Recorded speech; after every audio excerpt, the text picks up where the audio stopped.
मूसा हमारे लिए एक आदर्श व्यक्ति है, लेकिन जब वे मनुष्य पर दया नहीं दिखा सके तो उन्होंने परमेश्वर द्वारा लिख कर दी गई आज्ञाओं को फेंक कर तोड़ दिया। उस कारण से जैसा कि यहूदा की पत्री में लिखा है, मिकाएल और शैतान मूसा के शरीर के संबंध में विवाद कर रहे हैं।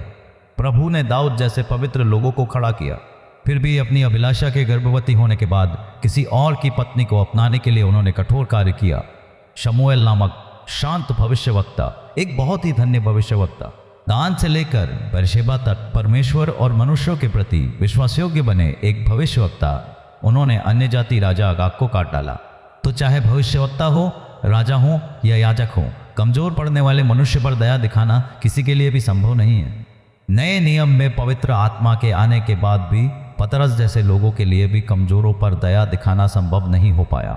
ध्यान से देखें हन्न्याह और सफीरा के मामले में क्या हुआ।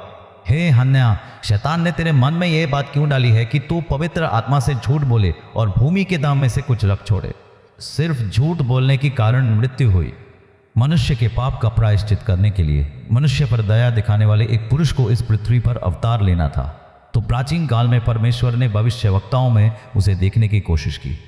उन्होंने उनके लिए जो राजा खड़े किए, उन्हें वह दया दिखाने के लिए नियुक्त किया। परमेश्वर ने आशा की कि याजकों में भी वह दिखेगा। पाप करने वाले मनुष्य के प्रति परमेश्वर के क्रोध को शांत करने के लिए पाप में डूबे देश के लिए दरार में खड़े होने वाला कोई पुरुष है क्या? यह परमेश्वर खोज रहे थे। मनुष्य हमेशा कमजोर है, उसके हृदय के विचार भी हमेशा बुरे होते हैं।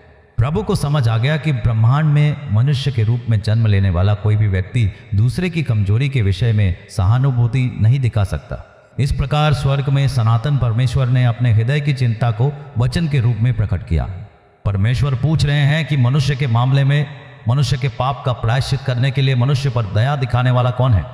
इसलिए जो भी हो, यहां से एक आत्मा को पृथ्वी पर जाना ही होगा।